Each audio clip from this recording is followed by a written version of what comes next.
This episode of the Young Turks is brought to you by GoToMeeting, online meetings made easy. What was going to be the Republican reaction to this? Because they can't complain about Obama. Come on now. After this, you got to give the guy some credit, right? So, and they did. They did. I mean, it would be so ridiculous and foolish to try to say, oh, no, it's not good enough, right? But they had to find a little twist, right?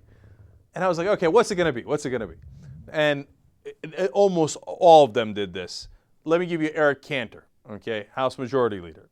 He said, this is the beginning of his statement.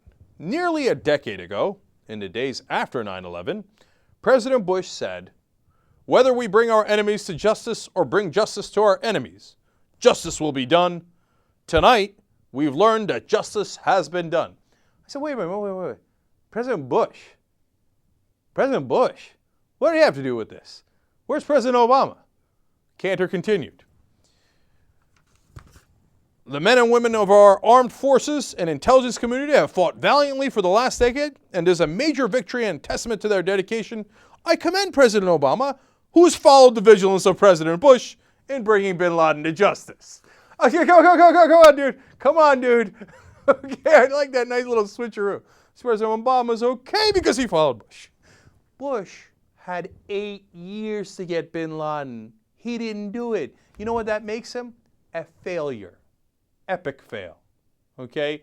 Now, I'm going to get back to him in a second, but I'm going to let you finish up in a second on Bush. But first, Peter King, one last one.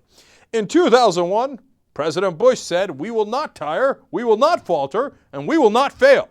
President Bush deserves great credit for putting action behind those words. President Obama deserves equal credit for his resolve in this long war against al-Qaeda. He gets to Obama after all the credit goes to Bush. Here's the news I have for you that you cannot get beyond. Bush didn't get Osama Bin Laden. Didn't do it. Couldn't do it. Didn't want to do it. You think I'm exaggerating? No. Listen to President Bush himself. Listen to what he said about getting Bin Laden. Fabia. Mr. President, in your speeches now, you rarely talk or mention Osama bin Laden. Why is that? Also, can you tell the American people if you have any more information, if you know if he is dead or alive? Final part here. Deep in your heart, don't you truly believe that until you find out if he is dead or alive, you won't really eliminate the threat of it? Well, deep in my heart, I know the man's on the run if he's alive at all. And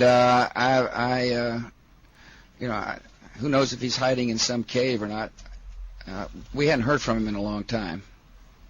And the idea of focusing on one person is really indicates to me people don't understand the scope of the mission. Terror is bigger than one person. And he's a person who's now been marginalized. His network is, his host government has been destroyed. He's the ultimate parasite who found weakness, exploited it, and met his match. He is, as I mentioned in my speeches, I do mention the fact that this is a fellow who is willing to commit youngsters to their death, and he himself tries to hide, if in fact he's hiding at all.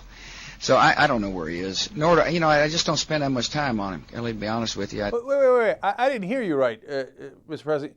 Can I get that one again?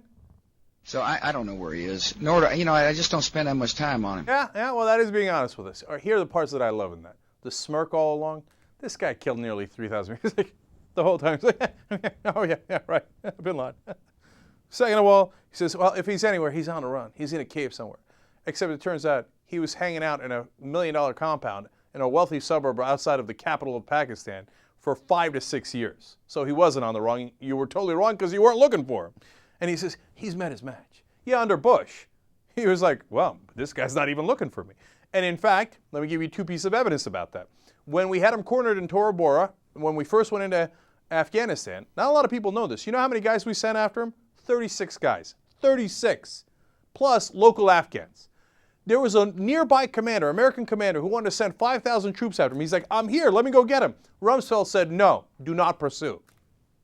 It's a huge New York Times story about that. Go read it for yourself, okay? They didn't want the guy, so he slips out and goes to Pakistan. If you're still not convinced, in 2006, George W. Bush shut down the operation trying to find bin Laden. Who does that? How can you possibly say that you're interested in getting the guy when you're literally not even pursuing him? You shut down the group pursuing him. And you heard it for yourself. He didn't care to. Now, I bring that up in the context of now the Republicans are talking about how George W. Bush should get credit for this? Oh, you got to be kidding me, man. And you got to have a healthy sense of humor to bring that up. What did George Bush think about getting Bin Laden? Let me hear that again. So I don't know where he is. Nor do I just don't spend that much time on him, Kelly, to be honest with you. By the way, that was not the only time he said that. He said, at least on another occasion, that he's like, oh, I'm not that concerned about him. Well, that's why you didn't get him, and President Obama did.